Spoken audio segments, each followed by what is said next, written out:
भगवान शंकर भोले बाबा कह रहे हैं, प्रभु अवतार लिया, अवतार लेना था तो कोई बहुत बड़ा राजघराना नहीं मिला, अवतार लिया भी तो गौली घर तो मन ही मन भगवान से लगी जोत से जोत निराकार कहते जिनको, क्या हुई बातें कोई ना जाने, कोई ना जाने, क्या हुई बातें कोई ना जाने, मालूम होए कोई पिछले को, क्या हुई बातें कोई ना जाने, मालूम हो कोई दिले को, क्या हुई बातें कोई ना जाने, मालूम हो कोई दिले को।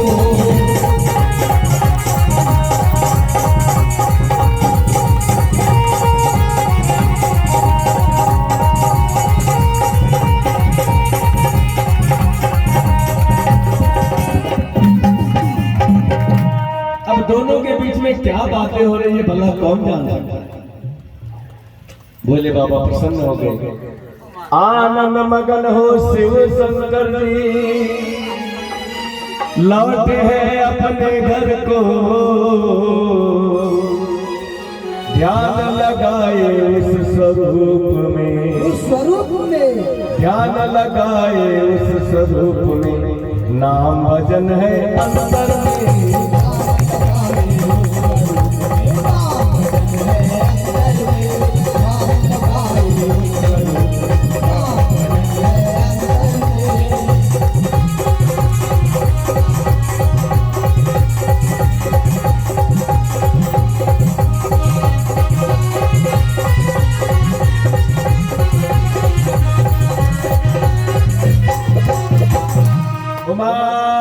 महादेव की जय।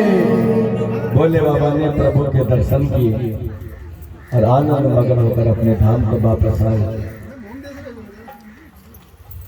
इसके बाद फिर भगवान 12 दिन के हुए, कृष्ण बलराम दोनों का फिर नामकरण संस्कार हुआ। हमारे शास्त्रों में 16 संस्कारों का विधान बतलाया है। जन्म से लेकर मृत्यु तक 10 संस्कार होते हैं एवं शेष 4 संस्कार ये मृत्यु के बाद होते हैं, और जन्म से पहले 2 संस्कार हमारे हो जाते हैं। सबसे पहले श्रीमद पूजन संस्कार, ये 3 महीने की गर्भावस्था में जब शिशु होता है तब ये पूजन किया जाता है। होली भराई 7वें माह में होली भराई संस्कार किया जाता है, और फिर उसके बाद 10 संस्कार जन्म के बाद होते हैं। जात कर्म संस्कार होता है, बालक का जन्म होता है तो स्वच्छता करके सर्वप्रथम उसे मधु तथा शहद चटाया जाता है।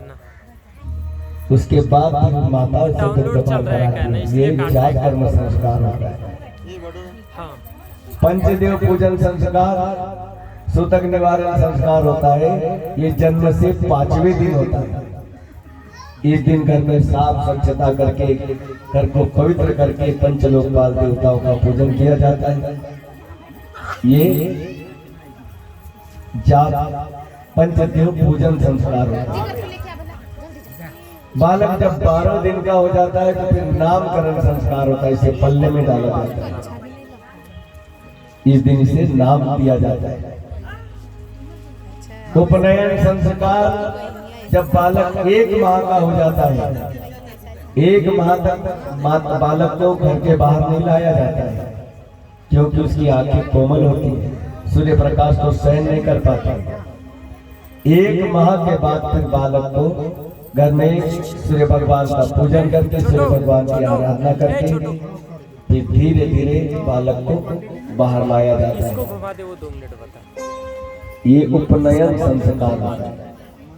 अन्नप्राशन संस्कार जब बालक 6 महीने का हो जाता है तब थोड़ा थोड़ा कुछ खाने लग जाता है। तो ग्रह देवताओं का पूजन करके 6 महीने के बाद अपने ग्रह देवता का पूजन करके पीपल के पत्ते पे मिष्ठान्न बालक को खिलाया जाता है। ये अन्नप्राशन संस्कार होता है। यहाँ से बालक फिर अन्न ग्रहण करने लगता है। यज्ञ पवित्र संस्कार जब 5 वर्ष की उम्र हो जाती है तब यज्ञ पवित्र संस्कार होता है। और यहीं पे फिर विद्यारंभ संस्कार होता है। बालक फिर पाठशाला में जाना प्रारंभ करता है। विद्यारंभ संस्कार कैसे किया जाता है? जब बालक को प्रथम दिन पाठशाला में भेजना, स्कूल में भेजना है तो उसी दिन घर में माता सरस्वती का पूजन बालक से करवाया जाता है। माता भगवती सरस्वती देवी का आशीर्वाद बालक को दिया जाता है और उसके बाद फिर बालक पाठशाला में जाना प्रारंभ करता है, जिससे माता भगवती सरस्वती की कृपा बालक पर सदा बनी रही। बालक बुद्धिमान, यशस्वी, तेजस्वी बनता है। और इसके बाद फिर होता है पानी ग्रहण संस्कार। यहाँ से फिर गृहस्थ आश्रम की शुरुआत होती है। गृहस्थ धर्म संस्कार होता है। बालक का विवाह होता है। ये पानी ग्रहण संस्कार इसको कहते हैं। पितृ ऋणोत्तरण संस्कार जब बालक पहली बार पिता बनता है तब अपने पिता के ऋण से वो ऋण होता है। ये पितृ ऋणोत्तरण संस्कार जिसको कहा गया है। और मृत्यु के बाद फिर 4 संस्कार होते हैं। दाह संस्कार, 10 क्रिया, 6 मासी, अकर्मासिया। ऐसे हमारे शास्त्रों में 16 संस्कारों का वर्णन किया है। भगवान जब 12 दिन के हुए तो गर्गाचार्य जी को बुलाया गया। घर में देवताओं का पूजन किया गया और कृष्ण बलराम दोनों बालकों का नामकरण संस्कार कराया गया। सबसे पहले बलराम जी, जिनका नाम गर्गाचार्य जी कहने लगे ये बालक अत्यधिक बलशाली होगा, अत्यधिक शक्तिशाली होगा। बल की अधिकता के कारण इसका नाम बलराम होगा। मुख्य शस्त्र इसका हल होगा और बड़े बड़े पराक्रमी कार्य इसके द्वारा किए जाएंगे। भगवान कृष्ण का नामकरण संस्कार करने के समय गर्गाचार्य जी कहने लगे नंद बाबा यशोदा, ये छोटा बालक तो बड़ा चमत्कारी है। वैसे तो इसके हजारों नाम होंगे परंतु मुख्य नाम इसका कृष्ण होगा। ये बड़ा चमत्कारी होगा। बड़े बड़े चमत्कारी कार्य इसके द्वारा किए जाएंगे। दोनों का नामकरण संस्कार किया। भगवान को फिर पल्ले में डाला गया। माता यशोदा नंद बाबा भगवान को पल्ले में झुला दी।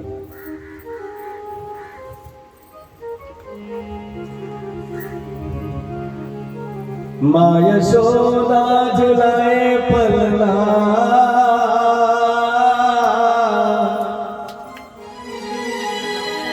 माँ यशोदा झुलाए झूलना, हरि झूल रहे पलना।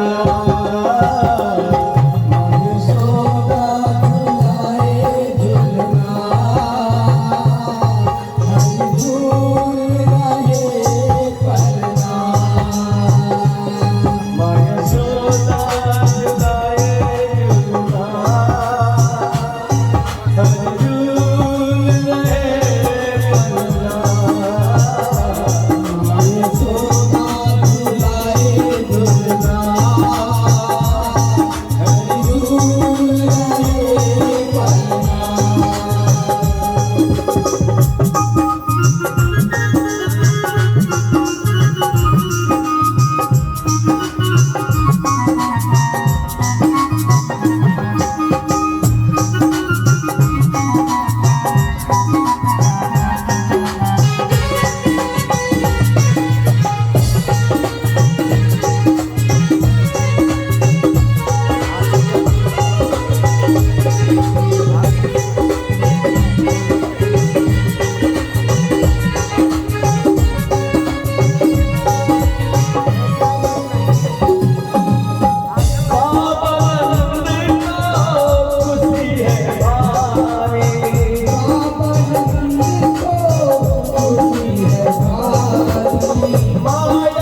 गोपाल कृष्ण भगवान की जय। इस प्रकार भगवान का नामकरण संस्कार हुआ, बड़ा आनंद उत्सव मनाया गया। और इसी समय में कंस तरह तरह के उपाय करता है। चारों दिशाओं में कंस ने बाल हत्या का आयोजन करते। पता लगा कि गोकुल में भी 2 बालकों का जन्म हुआ है, परंतु कंस सीधा आक्रमण नहीं कर सकता। विचार करता है सबके बीच में कि गोकुल में भी 2 बालक हैं, इनका भी वध होना चाहिए। चारों दिशाओं में तो हमने कर दिया है, परंतु अब गोकुल में सीधा आक्रमण नहीं कर सकता, क्योंकि नंद बाबा के संबंध अच्छे थे। समय पे बराबर थे, शादी नंद बाबा सब कुछ चुका देते थे, तो गोकुल में सीधा आक्रमण नहीं किया जा सकता। कंस सोचने लगा कि युक्ति से काम करना चाहिए। एक दैत्य लोग मंत्री लोग बैठे पूछ रहे कि कैसे इस बालों को। एक दैत्य खड़ा हुआ कहने लगे महाराज जी छोटी सी बात, वो छोटे छोटे बालकों को मार देना कौन सी बड़ी बात, ये तो मैं चुटकी बजाते कर दूंगा। मुझे आज्ञा दो, मैं जाता अभी चुटकी बजाती दोनों बालकों को समाप्त कर देता। कंस कहने लगा ठीक है जाओ, दोनों बालकों को समाप्त कर दो। अब ये दैत्य चला तो इसने पंडित जी का रूप बनाया। पंडित जी का चलते नंद महल में पहुंचा। छोटा खड़ा है, माथे पर लंबा चौड़ा तिलक लगा है।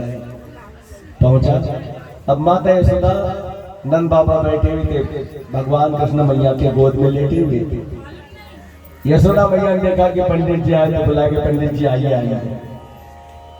बड़े भाग्य, आप ये बताइए ये हमारे बालक का जन्म हुआ है, इसका भाग्य इसका भविष्य तो बताओ जरा क्या कहता है।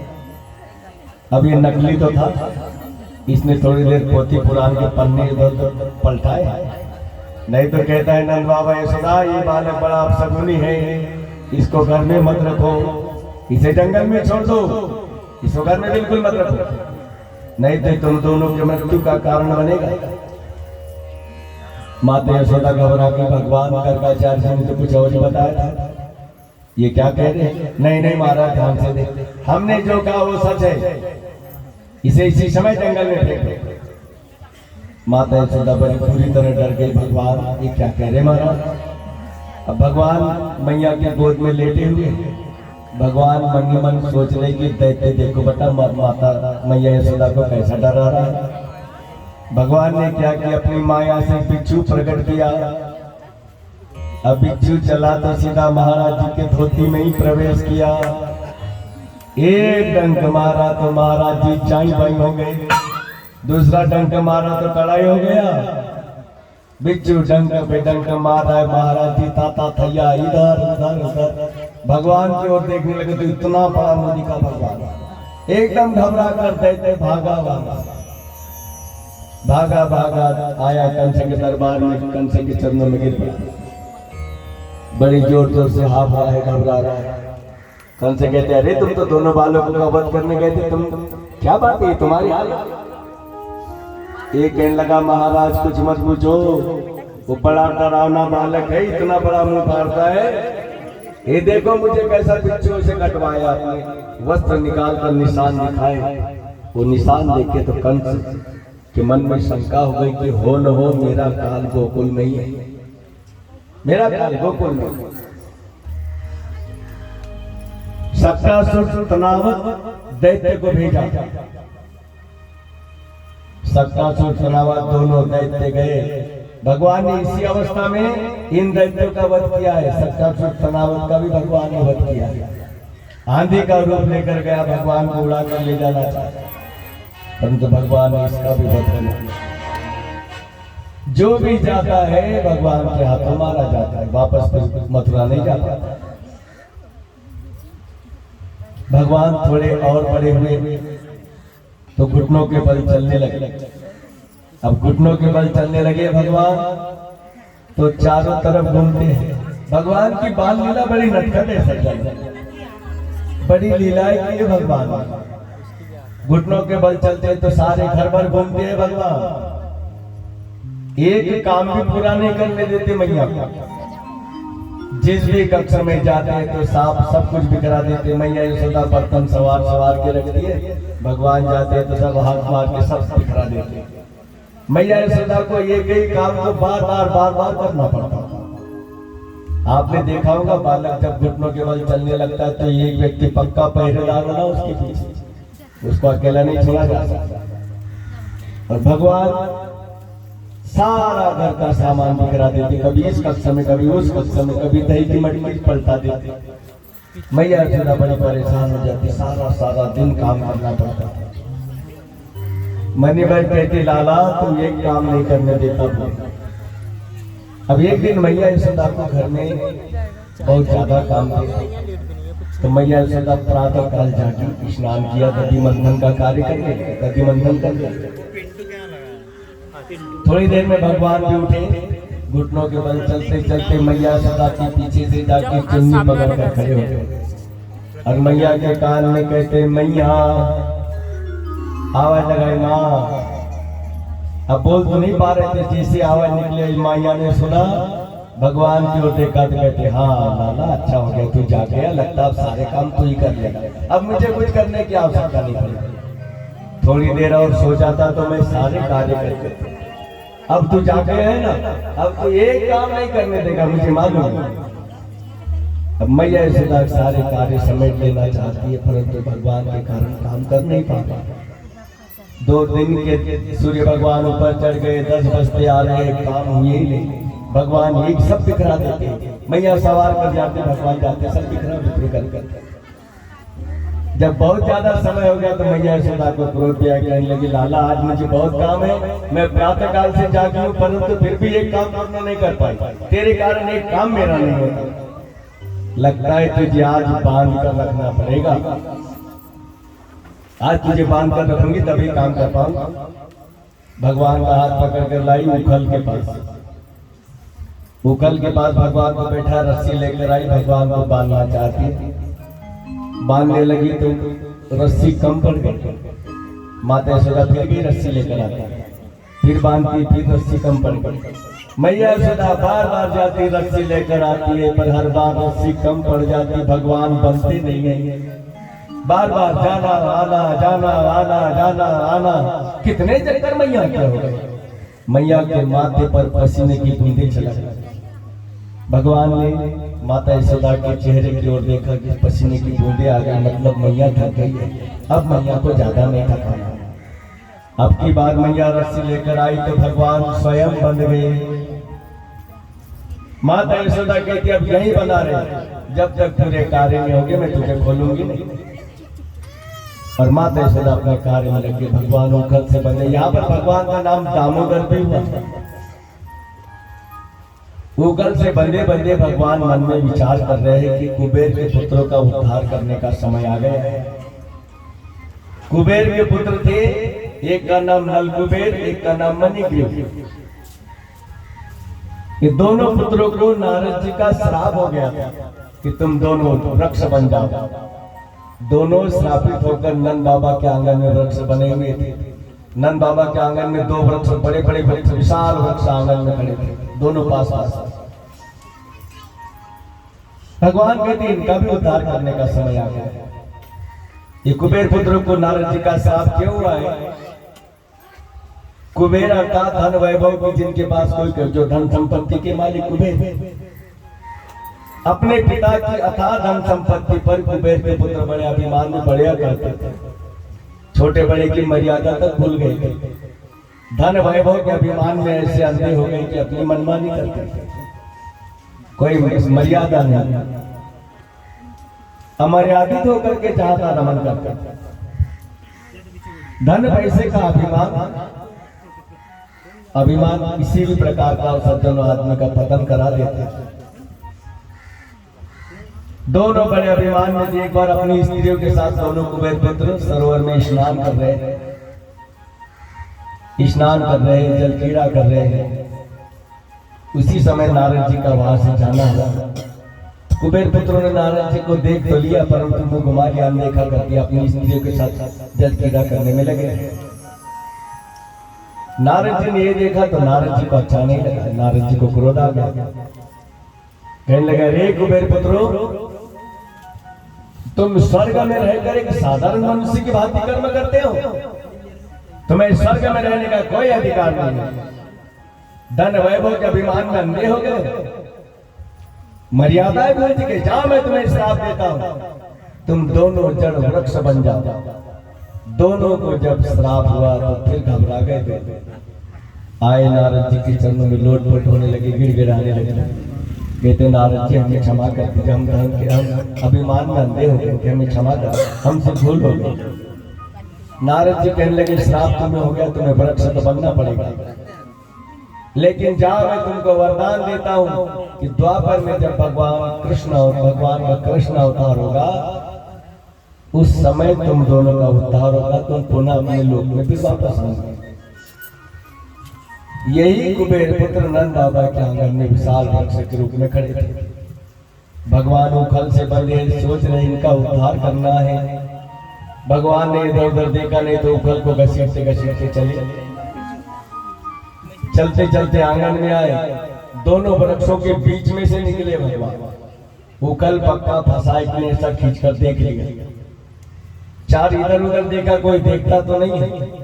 देखा कि कोई नहीं, जो एक झटका मारा तो कड़कड़ाहट की आवाज के साथ दोनों वृक्ष धड़ाम से गिर गए। उसमें से कुबेर पुत्र प्रकट हुए, भगवान की स्तुति वंदन किया, प्रणाम किया, आकाश मार्ग से अपने धाम को दोनों चले।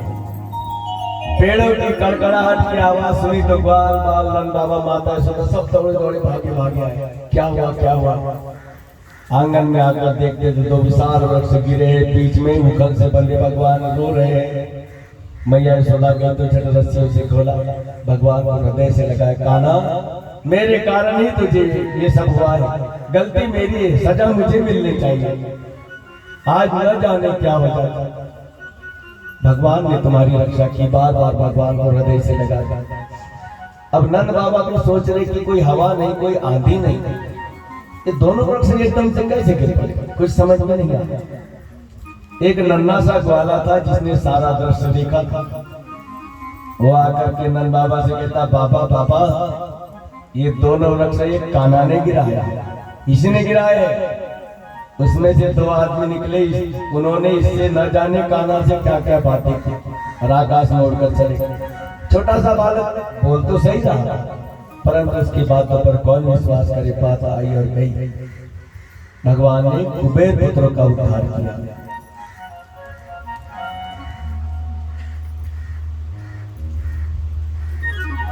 इसके बाद में भगवान और थोड़े बड़े हुए तो फिर एक एक कदम चलने लगे। एक दो कदम चलते फिर गिर जाते, लड़खड़ा जाते, फिर उठकर खड़े होते, फिर चलते, कभी धूल में मिट्टी में भर जाता। एक एक कदम भगवान चलना सीख रहे। धीरे धीरे कदम संभाल कर चलते। एक दिन मैया यशोदा ने भगवान का बड़ा सुंदर श्रृंगार किया, पीली कचोटी पीतांबर, माथे पर सुंदर तिलक लगाया, पाँव में घुंघरू वाली पायल बांधी जो चुम चुम बज रही है। भगवान के हाथ में माखन रोटी लगा कर दी, कहते कान्हा कहीं दूर नहीं जाना, यही आंगन में माखन रोटी खाओ। भगवान ने माखन रोटी रेली खाते जा रहे, गोल गोल घूमते जा रहे आंगन में। न जाने जोर जोर से गुनगुना रहे, क्या गा रहे कोई नहीं पता। छोटा सा बालक हम देखा है, हमने वो गुनगुनाता है तो बड़े जोर जोर से गाता है, पर वो क्या गाता हमको नहीं समझ में आता। ऐसे ही भगवान जोर जोर से गुनगुनाते हुए घूम रहे, माखन रोटी खा रहे। इतने में कुछ गोपिकाएं आई। गोपिकाओं ने भगवान का वो सुंदर स्वरूप देखा था तो कहने लगी, यशोदा आज लाला का कितना सुंदर श्रृंगार किया, देखो तो कहीं नजर न लग जाए इसे। आज तो लाला बहुत ही सुंदर लग रहा है। गोपिकाएं भगवान कृष्ण के साथ खेलने लगी तो भगवान गोपिकाओं के साथ खेलते, लीलाएं करते, कभी कमर टेढ़ी करके खड़े हो जाते हैं, कभी आंखें मिचकाते हैं, तो कभी जीभ निकाल कर बताते हैं। भगवान भी लीला कर रहे हैं। गोपिकाएं बड़ी आनंदित हो रही है और क्या कहती है,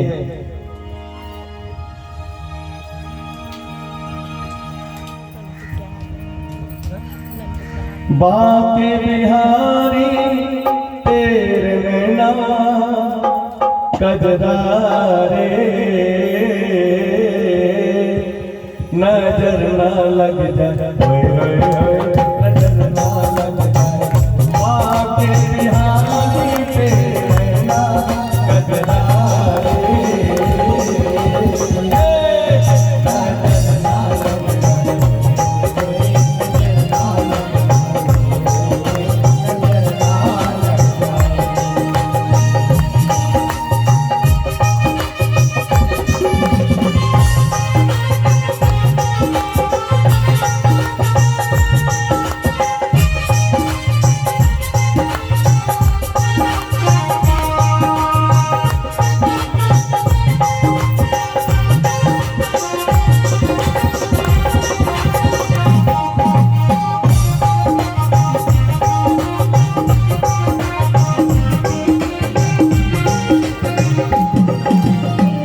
मोर मुकुट तेरे शीश शोभा पावे, मोर मुकुट तेरे शीश शोभा पावे, मुखड़े को देख देख चंदा भी लजावे, मुखड़े को देख देख चंदा भी लजावे, मुखड़े को देख देख चंदा भी लजावे, मुखड़े को देख देख चंदा भी लजावे।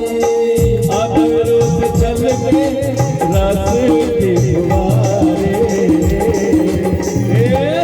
नजर ना लग जाए, ओए ओए, नजर ना लग जाए, ओए ओए, नजर ना लग जाए।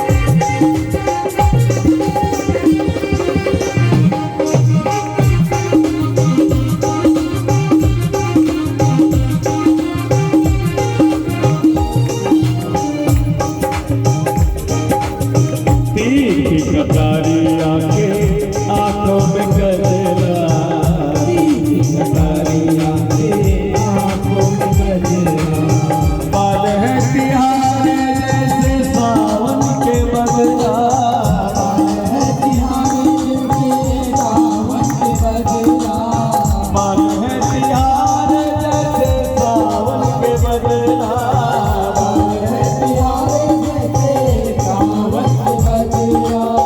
बालों पे छाए काले काले घुंघराले,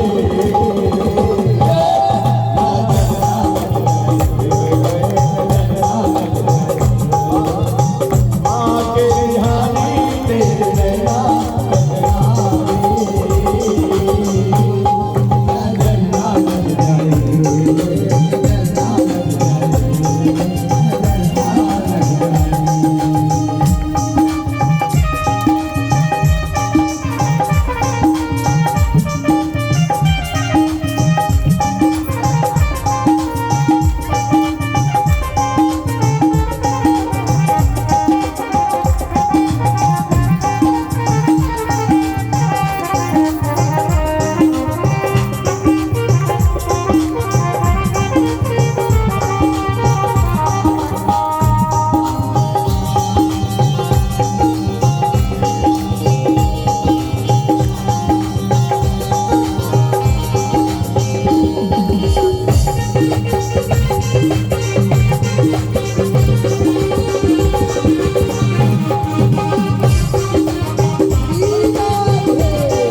मन बचाओ तुझे सबकी नजर से, मन बचाओ तुझे सबकी नजर से।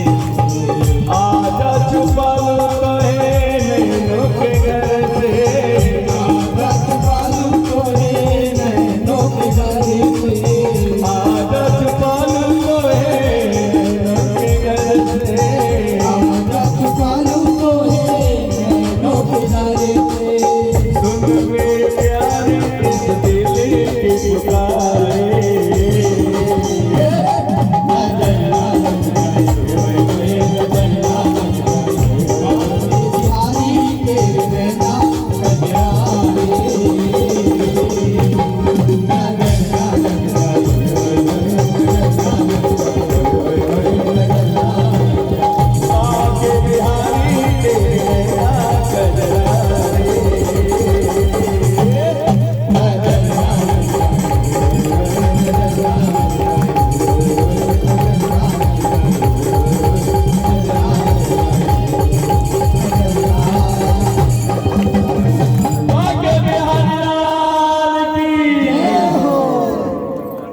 सारी गोपिकाएं बड़ी आनंदित हुई।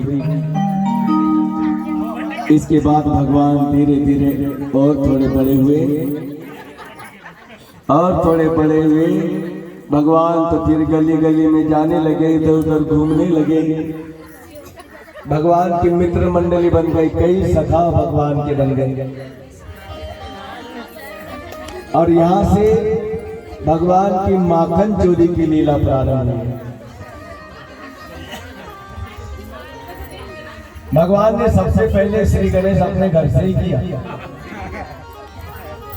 एक दिन माखन की मटकी लेकर के बाकी पीछे पेड़ों के नीचे बैठ गए, खा रहे माखन भगवान। अब पेड़ों पर बंदर बैठे हुए थे। भगवान माखन खा रहे तो हाथ दिखाते बंदर को, कि बंदर को भी हाथ दिखाते। एक दो बंदर धीरे धीरे भगवान के समीप आए तो भगवान ने हम माखन हाथ में लिया, उनकी तरफ हाथ लंबा किया, लो खाओ खाओ। धीरे धीरे बंदरों का साहस बढ़ा तो एक बंदर तो भगवान के पास गया, भगवान के हाथ से माखन ले लिया और दूर बैठ कर खाने लगा। भगवान कहते डरते क्यों हो, दो और फिर हाथ किया सामने माखन लेकर। बंदर थोड़ा और पास में आ गया। कुछ देर बाद तो बंदर का डर निकल गया, मटकी के पास आकर बैठ गए। और बंदरों ने देखा तो वो भी सब एक एक करके सारे मटकी के आसपास बैठ गए। भगवान स्वयं भी माखन खा रहे हैं और बंदर को भी खिला रहे हैं। कहते खाओ, जितना लगता है उतना खाओ। माखन खिलाते भगवान क्या कहते, जितना मन को लगता है उतना खाओ, डरो मत। 06 राम अवतार में मैं तुमको कुछ खिला पिला नहीं पाया, जितना लगता उतना खाओ। मैया सुना की नजर पड़ी तो देखा सारे बंदर बैठे मटकी के आसपास, भगवान मटकी से माखन खा रहे हैं। दौड़ कर आई, बंदर को आवाज करके भगाया। भगवान से कहती, कान्हा तुझे माखन खाना था तो भीतर बैठ कर खाता, इधर बाहर मटकी लेकर आ गया। ये सारे बंदरों ने मटकी चट कर तुझे खाना था तो भीतर खाता। भगवान कहने लगे, मैया ये बंदरी तो मुझसे माखन मांगते हैं, ये मांगते हैं तो मुझे देना पड़ता है। माता यशोदा कहने लगी, बड़ा आया बंदरों से बात करने वाला, चल भीतर लेकर आई। यहीं से माखन चोरी की लीला प्रारंभ हुई है। भगवान एक दिन अपने सारे मित्रों के पास, सारे सखाओं के पास भगवान खड़े हैं। सब मित्रों से भगवान ने पूछा कि अच्छा मित्रों एक बात बताओ, ये जो गोप गोपिकाएं रोज माखन की मटकियां लेकर के, ये मटकियों में लेकर कहाँ जाते, क्या लेकर जाते? ग्वाल वाल कहने लगे, ये सारी गोपिकाएं माखन में, मटकियों में माखन लेकर जाती है, टैक्स के रूप में दूध दही माखन देना पड़ता है, कल सब ये सब वही लेकर जाते हैं। भगवान सारे मित्रों से कहते, अच्छा एक बात बता, तुम सबको पेट भर दही माखन खाने को मिलता क्या? सारे ग्वाल बाल कहने लगे हाँ। भगवान कहने लगे, ऐसा ठंडा ठंडा हाल है, यदि खाते हो तो कड़क हाँ बोलो, नहीं तो ना खा। ग्वाल बाल कहने लगे, खाना खाते तो है पर मन भर के खाने को नहीं मिलता। अच्छा तुम सबको पेट भर के दही माखन खाना है क्या? भगवान सारे ग्वाल बाल कहने लगे कान्हा तू तो ऐसे कह रहा जैसे तेरे घर को ले जाकर सबको दही माखन खिलाएगा। भगवान कहते अरे मैंने सिर्फ तुमसे ये पूछा है कि तुमको दही माखन खाना है क्या? खाना है तो हाँ कहो या तो ना कहो, ये तेरा और मेरा बीच में कहां से आ गया? सारे ग्वाल बाल कहने लगे कान्हा तो खिलाएगा तो हम तो खाएंगे। हाँ तो चलो मेरे साथ। चलते हुए एक गोपिका के द्वार पर गए तो गोपिका का द्वार बंद, गोपिका कहीं गई हुई थी। नाम लिखा हुआ है बंद दरवाजे के सामने सारे ग्वाल बाल को लेकर भगवान खड़े। ग्वाल बाल कहने लगे कान्हा बड़ा आया माखन खिलाने वाला, यहाँ तो दरवाजा बंद है, कैसे माखन खिलाएगा? भगवान कहने लगे चलो सब अपने अपने नेत्र अपने अपनी आंखें बंद कर लो। सारे ग्वाल बालों ने अपने अपनी आंखें बंद कर। भगवान कहते अच्छा चलो अपनी आंखें खोल लो। सबने आंखें खोली तो क्या देखते सब गोपिका के घर के भीतर। सब सोच रहे भगवान हम भीतर कैसे आए, इसने भीतर अंदर कैसे लाया? अब भगवान के मित्र मंडली में एक बड़ा मोटा तगड़ा ग्वाला था, इसका नाम श्री रामा था, लेकिन ये मोटा तगड़ा था ना तो इसको सब पेंदिया बोलते थे। ये खाने में आगे रहता था और काम का नंबर आया तो पीछे। सबको भीतर किया। भगवान कहते अब जल्दी दोनों मटकी कहाँ रखी? इधर उधर खोजी सबने, मटकी दिखाई नहीं दी। अचानक ग्वाले की नजर गई ऊपर। कहते कान्हा मटकिया तो ऊपर टंगी है, गोपिका चालाक है, ये मटकी ऊपर टंगी है, छोटे छोटे हाथों से कैसा माखन खाएंगे? अब तो माखन नहीं खाएगा। भगवान कहने लगे चिंता मत करो, अपने साथ ये पेंदिया है, इसके ऊपर सब ग्वाल बाल एक के ऊपर ये मोटा पेंदिया कहने लगा वाह कान्हा वाह, मैं सबके नीचे दबा रहा हूँ और तुम सब ऊपर जाके माखन खाओ, मैं दबा रहा हूँ। नहीं नहीं नहीं नहीं, मैं सबके ऊपर जाऊंगा। भगवान कहने लगे अरे तू इतना मोटा तगड़ा है, कभी गिर गया तो दो चार ग्वालों की सड़क सीताराम हो जाएगा। तू भारी है, सबका भार संभाल सकता है, तुझे भी माखन दिया जाएगा, घबराता क्यों? लेकिन लगा हाँ बड़े मुश्किल से मार।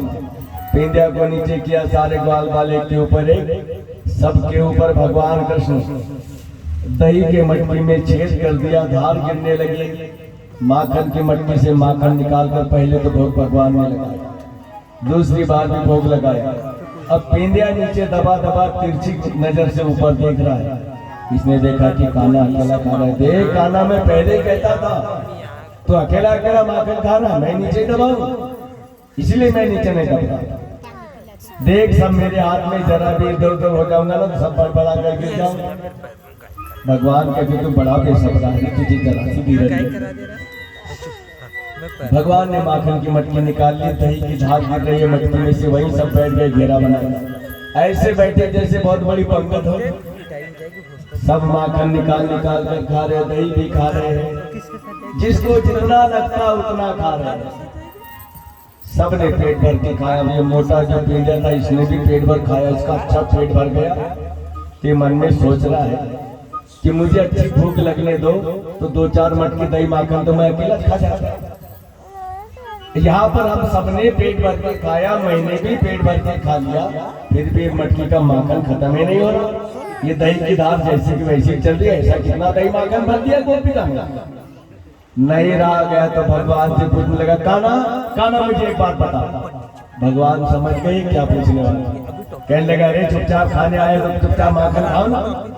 अरे कहीं पर आम खाने गए तो आम खाना चाहिए कि पूछना भैया कितने पेड़ है, कहाँ से लाए हैं? अरे आम खाने आए चुपचाप आम खाओ ना। डांट दिया तो चुपचाप हो गया। थोड़ी देर में गोपिका के कदमों की आहट आई।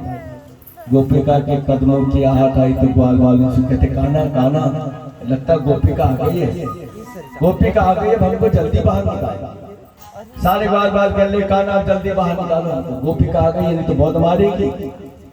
भगवान कहने लगे भैया देखो मुझे भीतर लाना तो आता है पर बाहर निकालना नहीं आता।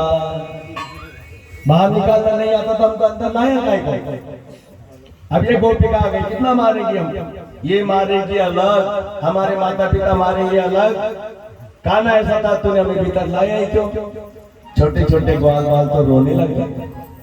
भगवान ने देखा नहीं तो मुस्कुराते कहने लगा अरे घबरा मत, मैं तो ऐसे ही कह रहा था, चलो सब अपनी अपनी आंखें बंद कर लो। सब ने अपनी अपनी आंखें बंद कर ली, पर ये मोटा पेंदिया मन में सोचता है इसने कैसा अंदर लाया, कैसा बाहर ले जाता है, देखना है। सबने तो आंखें बंद करी, पर इसने थोड़ी सी खुली। भगवान की ऐसी लीला हुई कि सब तो वहां से छूट गए, पेंदिया दरवाजे में उल्टा लटक गया। गोपिका ने दरवाजा खोला तो धड़ाम से दरवाजा इसके मुंह को पहने लगा। गोपिका ने इसके मुंह हाथ को दही माखन से रंगा देता, अच्छा चोरी का दही माखन खा के मोटा तगड़ा हुआ, ठहर तुझे अभी बताता, चोरी बताती हूँ। चोरी करता है, मारने के लिए ढूंढने लगे तो झाड़ू दिखी, झाड़ू की मुट्ठी से दे दे दे दे, अच्छा सुना। घबरा गए, काना तू बड़ा चलिए रे, सबको बचा लिया, मुझे फंसा दिए, देख गोपिका कैसे मारती है। बड़े मुश्किल से अपने आप को बचाया।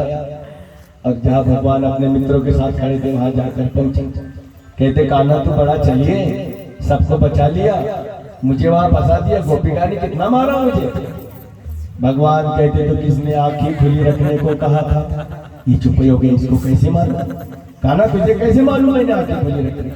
भगवान कहते मैं सब जानता हूँ, मुझे सब पता रहता है। ऐसी नटखट लीला भगवान गोकुल में करते। एक गोपिका के घर में गए, गोपिका के घर में नई नई बहू आई हुई थी। घर की गोपिका बुढ़िया गई बाहर गई, भगवान सीधे पहुंच गए उसके यहाँ। नई नई बहू थी, उसके सामने खड़े गए, माखन की मट्टी कहाँ रखी पता चलती।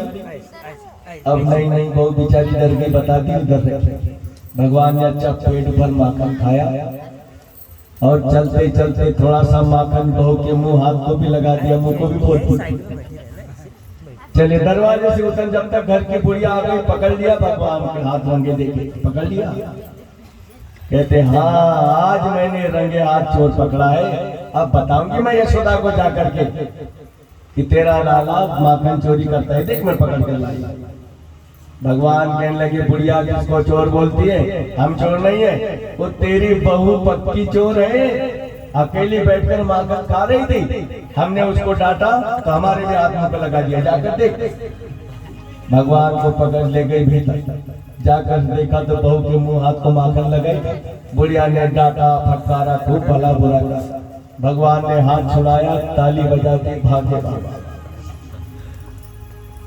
एक गोपिका ने ऐसे ही पकड़ लिया था भगवान को, पकड़ कर चली घसीटती हुई, बताऊंगी मैं यशोदा को कि देख तेरा लाला चोर पकड़ा है मैंने। भगवान ने ऐसी लीला की स्वयं तो वहां से अदृश्य हो गए, उसके पति का हाथ उसके हाथ में पकड़ा, अपने पति को ही घसीटती हुई चली जाती, बड़ी जोर से चिल्लाती, बोलती जा रही बताऊंगी आज यशोदा को चोर लाया। ए यशोदा बाहर निकल, देख आज मैं चोर पकड़ कर लाई हूँ। बड़ी बात करती है, देख तेरा लल्ला चोर हाथ पकड़, रंगे हाथ पकड़ा है मैंने, जल्दी बाहर आ। माता यशोदा बाहर आई, देखा गोपिका के पति को तो पहले तो खूब हंसने लगे, अरे बावली हो गई है, किसे पकड़ कर लाई है, तो जरा पीछे घूम के देख। गोपिका ने जैसे देखा अपने पति को वैसे ही मुंह दबा कर भागी। ऐसी नटखट लीला भगवान की गोकुल में चल रही। एक दिन तो सारी गोपिकाएं आकर के माता यशोदा से शिकायत करने लगी कि यशोदा अब ये कान्हा घर घर दही माखन चुराने लगा है, चोरी करता है, ये चोर बन गया है, अकेला नहीं अपनी पूरी मंडली के साथ आता है और सारा दही माखन चट कर जाता है। बोलो तो आंखें दिखाता है, पकड़ में नहीं आता, कब आता कब जाता पता नहीं चलता, ये पक्का चोर बन गया है। गोपिका माता यशोदा से कह रही है, तो माता यशोदा को बड़ा क्रोध आया, कहने लगी मेरे लाला को चोर मत को, मेरे घर में कौन सी दही माखन की कमी है। माता यशोदा कहती जो दूध दही नित खाता है,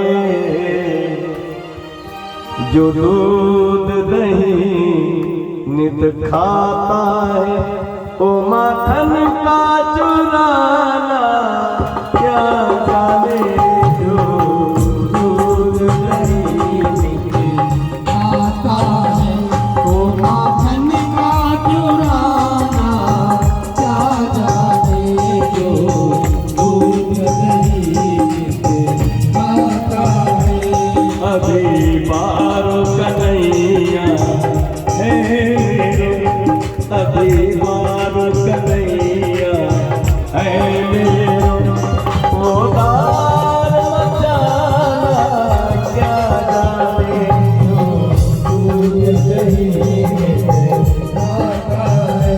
वो माखन का चुराना क्या जाने जो दूध दही में खाता है।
कोई दही माखन की कमी है जो तुम्हारे यहाँ चोरी करने जाएगा, और फिर भी तुम्हें लगता है कि मेरे लाला ने तुम्हारा नुकसान किया है। तो भीतर गई माता यशोदा सारी दही माखन की मटकियां ला ला कर गोपिकाओं के सामने रख दी। कहती तुम्हें तुम्हारा जितना नुकसान हुआ उसे दुगना तिगुना ले जाओ, परंतु मेरे लाला को चोर मत करो, मेरा लाला चोर नहीं है। गोपिकाएं कुछ बोल नहीं पाई, चुपचाप वहां से चली आई। ऐसे ही गली गली की भगवान नटखट लीला करता है। अच्छा, भगवान लीला भी करते हैं और साथ ही किसी गोप गोपिका के हृदय में अभिमान उत्पन्न होता है तो अभिमान का भी हरण करते हैं भगवान। 880 आता ना। गोप गोपिकाओं का बड़ा अनन्य प्रेम हुआ है और भगवान अपने भक्त के हृदय में अभिमान नहीं रहने देते, क्योंकि अभिमान व्यक्ति को भीतर से खोखला कर देता है। अभिमान ही जीव के पतन का कारण बनता है। जहां भी जिस भी बात का, चाहे पद का, प्रतिष्ठा का, कला का, ज्ञान का, जहां अभिमान हमारे भीतर आया वहीं से हमारी उल्टी गिनती शुरू हो जाती है। इसलिए अभिमान नहीं होना चाहिए और भगवान ये विकार अपने भक्त के हृदय में नहीं रहे। अभिमान के कारण कई बार शर्मिंदगी का सामना करना पड़ता है। एक पंडित जी को बड़ा अभिमान था, कुछ वेद शास्त्रों का अध्ययन किया तो बड़ा अभिमान, अपने मुंह से ही अपनी प्रशंसा करते थे, जहां भी जाते थे अपने मुंह से ही अपनी प्रशंसा कि हम बहुत बड़े ज्ञानी हैं, हमने इतने बड़े बड़े वेद शास्त्र पढ़ लिए, हमने सब पढ़ लिया है, हमने सब कुछ पढ़ डाला। 18 वेद, 18 पुराण, 6 7 सब हमने सब कुछ पढ़ डाला। जहां भी जाते अपने मुंह से ही अपनी प्रशंसा करते, ऐसा अभिमान बना था। पंडित जी बोलते सही थे, हमने सब पढ़ डाला, बोलते सही थे, पढ़ा और डाला, सब पढ़ डाला, पढ़ा और डाला, रखते तो बात नहीं करते। ऐसे अभिमान में घूम जाते, जहां भी किसी ने बोला तो शुरू हो जाते थे अपने मुंह से ही अपनी प्रशंसा। ऐसे ही एक गांव में पटेल बाबा महाराज के शिष्य थे।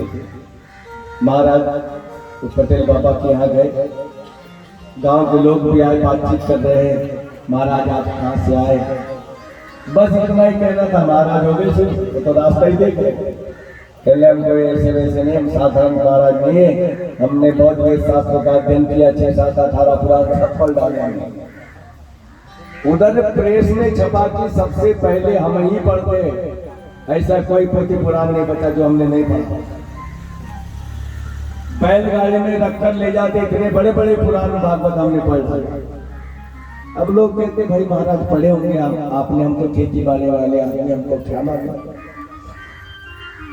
बोलते जा रहे हैं। पटेल बाबा की पत्नी वाला बटन मत दबने देना, हाँ साइड वाला छोटा बटन। बहुत देर से सुन रही थी, नहीं तो आई भीतर से बाहर, महाराज जी को प्रणाम किया। दबा कहते महाराज जी आपने सब कुछ पढ़ लिया। साइड का ना। महाराज कहले कैसी बात करती हो बेटा, हमने सब पढ़ लिया है, हम बहुत बड़े ज्ञानी हैं। उधर प्रेस में छपा कि सबसे पहले हम ही पढ़ी।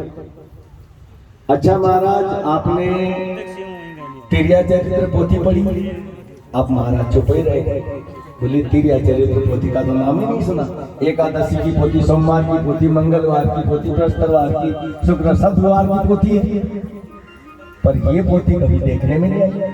कहने लगे बेटा ये कभी देखने में नहीं, कहाँ छपती है पोथी, बताओ बड़ा, कहाँ मिलती है, कौन से प्रेस में छपती बताओ, यही हमारी पढ़ने की रहेगी। महाराज कहने लगे, पटेल बाबा की पत्नी कहने लगी महाराज ये पोथी तो घर घर में, जिस घर में बाई रहती उस घर में ये पोथी रहती है। अच्छा तो बेटा ये पोथी तो तुम्हारे पास भी होंगी। पटेल बाबा की पत्नी कहने लगी हाँ मेरे पास, मैं भाई नहीं हूँ क्या, मेरे पास भी है पोथी। अरे तो बेटा वो पोथी पढ़ने की लगी, लाके पर जरा सा पढ़ लेते। पटेल बाबा की पत्नी कहने लगी ऐसा करो महाराज जी आप थके आ रहे हैं, पहले भोजन कर लो, फिर मैं पोथी दूंगी, आपने आराम से पढ़ना। महाराज जी से पटेल बाबा पूछने लगे कि भोजन में क्या बनाएं? तो महाराज एकदम क्रोध में आके ले पटेल हम नियम वाले महाराज हैं, किसी के हाथ का भोजन नहीं करते, हम किसी को छूते नहीं, हम किसी के हाथ का भोजन नहीं करते, हम स्वयं अपने हाथों से बनाएंगे। पटेल बाबा अपनी पत्नी से कहते भाई महाराज जी को सब सामान ला कर दे, सब कुछ लाया गया। अब कई महाराजों के नियम होते सत्संग, कई महाराज लोगों के नियम है किसी के हाथ का खाएंगे नहीं, किसी को छुएंगे नहीं, कई नियम पाल के रखे। किसी के हाथ का खाएंगे नहीं, क्यों नहीं खाएंगे भाई? कोई तो स्टील वाले के वो चमड़े के बने, ऐसा थोड़ी। अरे हाल मास का पुतला तो सब है। हाँ, स्वच्छता और निर्मलता जरूरी है, पवित्रता जरूरी है, क्यों नहीं किया जा सकता? किसी को छुएंगे नहीं। कई महाराज को तो 2 4 10 20 बाइया होना आसपास, तब उनका पेट भरता। हाँ जी, हम तो कन्याओं के हाथ का ही खाएंगे, काय को होना। यही से तो विकार उत्पन्न होता है सज्जन, यही से विकार उत्पन्न हुए हैं। इसी कारण बड़े बड़े जेल में चक्की पीस रहे हैं, विकार यही से उत्पन्न होता है। श्रीमद् भागवत कथा में ऐसा कहीं नियम नहीं लिखा है। भक्ति करो लेकिन अंधे बनकर मत करो, सावधान रहकर करो। अंधे बनकर भक्ति नहीं की जाती है, ऐसा कोई नियम नहीं है। ये जबरदस्ती के आडंबर हमने लाद के रख दिए। नहीं तो महाराजों के भी नियम बतलाए, पंडित कैसा होना चाहिए उसका भी नियम बतलाया है कि वक्ता कैसा होना चाहिए। वो तो हम बताते नहीं क्योंकि पोल खुल जाती थी, परंतु जावरा गांव में तो सब अपने इसलिए बता देते हैं, किसी को बताना नहीं। भागवत कथा में वक्ता के लिए नियम बताया है कि वो सरल होना चाहिए, सरल होना चाहिए, निर्मल दृष्टि होनी चाहिए। भोजन के विषय में बताया, भोजन कैसा? ये 10-10 किलो घी नहीं खाने का है 7 दिन में, 10-10 किलो काजू किशमिश नहीं खाने की है।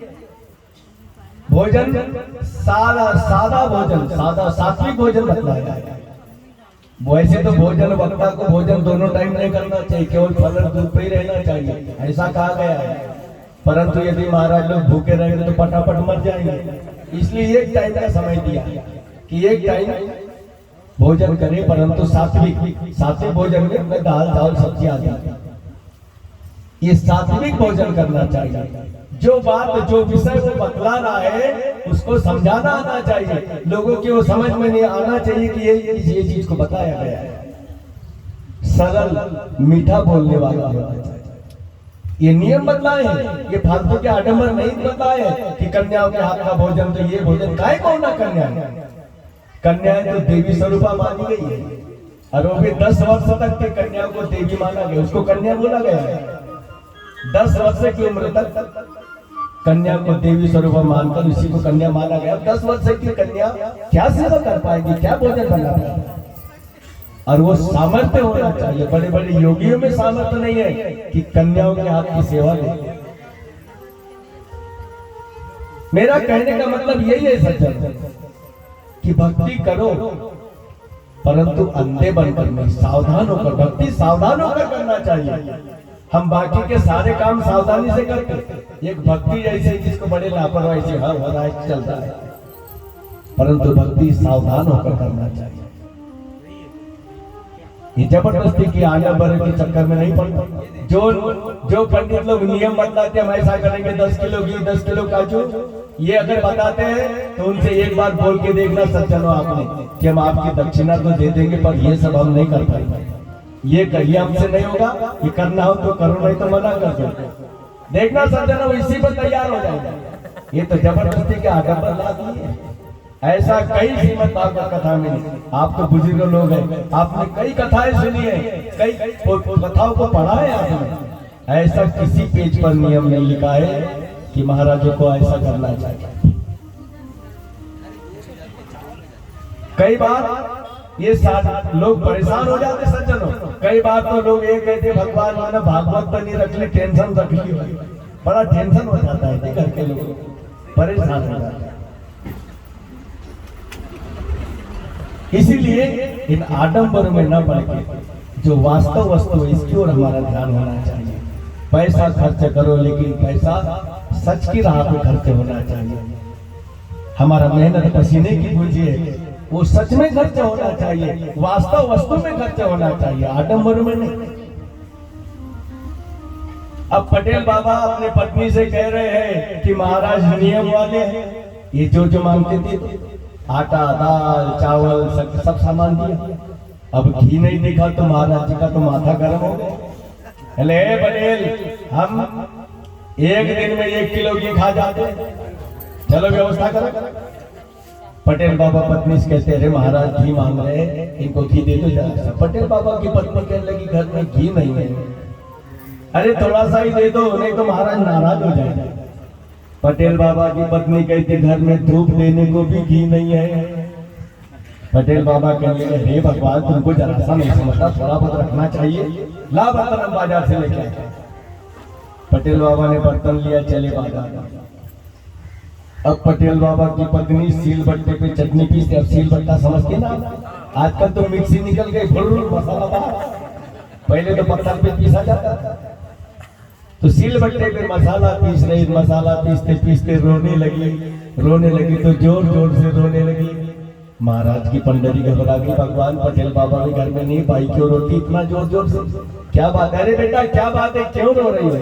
पटेल बाबा की पत्नी क्यों जोर जोर से रोने लगी। महाराज जी की पंडरी घबरा गई, अरे बेटा बताओ तुमको क्या बात है, क्यों रोती हो? पटेल बाबा की पत्नी वो बट्टा, हाथ में चटनी पीसने का पत्थर, 15-20 किलो का पत्थर था, वो बट्टा उठाया, धम से महाराज जी के सामने पटक दिया, फिर रोने लगी जोर जोर से। महाराज जी कहने लगे, अरे बेटा क्या बात है, क्यों रोती हो, क्या बात है बताओ तो। पटेल बाबा की पत्नी कहने लगी, महाराज कुछ मत पूछो, ये मेरा पति है ना, बड़ा दुष्ट है, ये तुम्हारे जैसे महाराज को बुलाता है, और महाराज बस तुमको देख देख के तो मेरे को रोना आ रहा। अरे तो हमको देख देख के रोने वाली कौन सी बात है? महाराज तुम गोल मटोल गोरे नारे महाराज, बस तुमको देख देख के रोना। अरे तो गोल मटोल गोरा होना, इसमें रोने की कौन सी बात है? पटेल बाबा की पत्नी कहती है कि मेरा पति बड़ा दुष्ट है, ये तुम्हारे जैसे महाराज को बुलाता है, खूब खिलाता पिलाता है, और ये पत्थर देख रहे हैं ना, ये पत्थर से दे दे दे दे खत्म। ऐसे 50 महाराज दबा के रखे घर में, तुम्हारा 51वां नंबर है। अब तो महाराज खड़े हो गए, बेटा ऐसी बात है तो हमको जाने दो, हम नहीं देते। महाराज आप भोजन को अरे चले में गया, भोजन वो आएगा तो मार डालेगा। महाराज जी ने अपना पोथी पुराण का बस्ता टांगा और निकले वहां से, चले।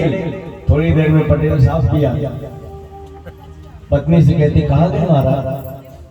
पटेल बाबा की पत्नी कहते, कौन से महाराज को बुला कर लिया, जरा सी बात में नाराज हो गए। मैं फिर भी कह रही थी कि मैं चटनी पीस कर ये पत्थर दे दूंगी, थोड़ी देर रुक जाओ, तो नहीं, नाराज हो गए। पत्थर हमको पहले होना, हम इसका महादेव बनाएंगे, ये पत्थर हमको पसंद आ गया, ये पत्थर हम गांव को ले जाएंगे। जरा सी मैंने देर कर दी तो वो नाराज होकर चले गए, जरा सा पत्थर नहीं दिया बस। पटेल बाबा कहते, तुमको नहीं समझता, अरे पत्थर दे दे के दूसरा मंगा ले। महाराज कमन आगे दे दे पत्थर। पटेल बाबा ने सोचा कि महाराज को पत्थर दूंगा तभी समझदार का सांत्वन, उठाया पत्थर पटेल बाबा ने। चले, किधर गए महाराज? बोले बस इधर ही गए। चले, तेज गति से चलते जा रहे उधर। महाराज की जैसे तैसे गाँव ही लग रहे थे, जब तक पटेल बाबा तेज चलते चलते महाराज के सामने पहुंचे। मन में सोचते पत्थर दिखा दूंगा तो रुक जाएगा। पत्थर वाला हाथ ऊपर किया, महाराज। अब जैसे ही महाराज ने पीछे देखा, अरे भगवान ये तो पत्थर ही लेके आ गया, ये तो मार ही डालेगा, और भागने लगे। पटेल साहब कहते, महाराज जी त्यों भाग रहे, घबरा गए, भगवान ये आज जिंदा नहीं छोड़ेगा। चलते चलते नदी पड़ी सामने, नदी में गिर पड़े, पोथी पुराण का बस्ता बह गया तो वो भी नहीं उठाया, वैसे ही भाग रहे हैं। सामने से 2-4-10 लोग आते, सोच रहे महाराज क्यों भाग रहे हैं? अरे महाराज ठहरो, क्या बात है, क्यों भाग रहे हैं? महाराज कहते, भैया जाने दो, देखो पत्थर लेकर आ रहा, मार डालेगा। 8-10 लोग कहने लगे, महाराज घबरा मत, हम 8-10 लोग नहीं मारने देंगे, आने देंगे। थर थर कांपते महाराज जी उनके पीछे खड़े हो गए।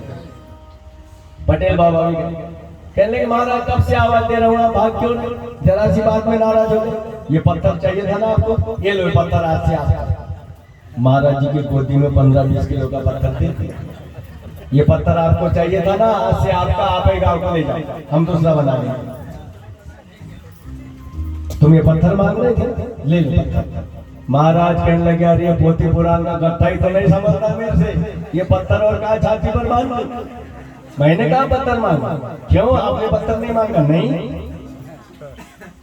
तेरी पत्नी तो कहती थी कि तू मेरे जैसे महाराज को बुलाता है और ये पत्थर से दे खत्म, तूने 50 महाराज को मार के दबा दिया, मेरा 51 भैया मुझे मत मारना, मुझे नहीं पूछा। तब पटेल बाबा समझे, अच्छा महाराज एक बात बताओ, तुमने हमारी पत्नी से कुछ पूछा था? पूछने का क्या भैया, क्रिया चरित्र पोथी पूछी थी बस। हाँ तो महाराज क्रिया चरित्र पोथी का पहला अध्याय है जो तुम घर से भागे, ऐसे 50 अध्याय है इसमें। महाराज कहने लगे ऐसी होती क्या क्रिया चरित्र, ऐसी नहीं तो कैसी होती?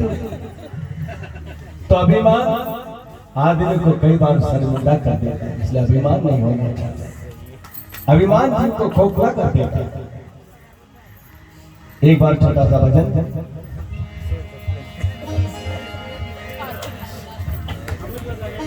गोविंद गोविंद गोपाला, गोविंद गोविंद गोपाला, गोविंद गोविंद गोपाला, गोपाला गोविंद गोविंद गोपाला, गोविंद गोविंद गोपाला, गोपाला गोविंद गोविंद गोपाला, गोविंद गोविंद गोपाला, गोपाला गोविंद गोविंद गोपाला, गोविंद गोविंद गोपाला, गोविंद गोविंद गोपाला, गोविंद गोविंद गोपाला, गोविंद गोविंद गोपाला, गोविंद गोविंद गोपाला, गोविंद गोविंद गोपाला, गोविंद गोविंद गोपाला, गोविंद गोविंद गोपाला, गोविंद गोविंद गोपाला, गोविंद गोविंद गोपाला, गोविंद गोविंद गोपाला, गोपाला गोविंद गोविंद गोपाला, गोविंद गोविंद गोपाला, गोपाला गोविंद गोविंद गोपाला।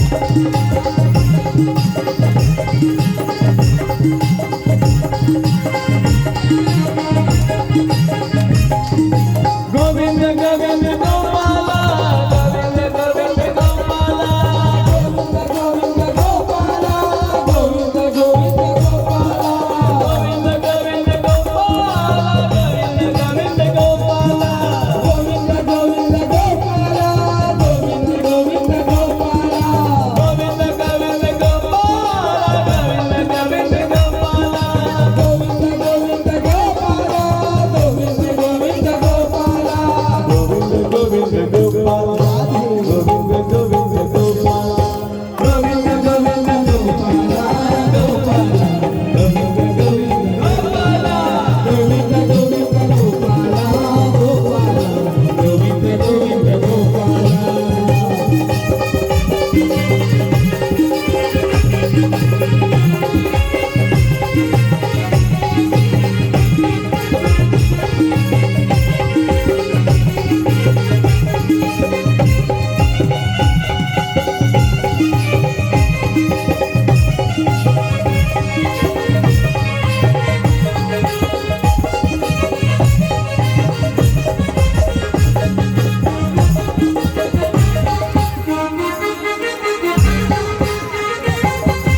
तो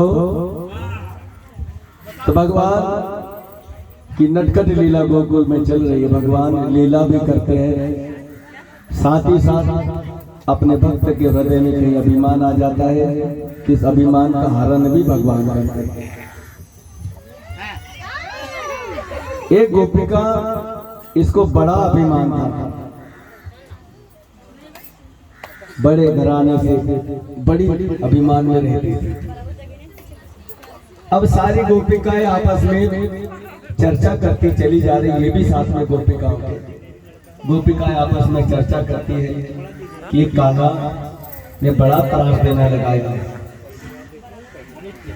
सबको परेशान करने लगाया, घर घर जाता है, दही माखन चुरा लेता है, और ऐसा नहीं पूरा दही माखन चट करता, अपनी पूरी मंडली के साथ आता है, सारा दही माखन चट कर जाता है। यशोदा मैया को भी बता तो उल्टा अपने कोई डांटती है।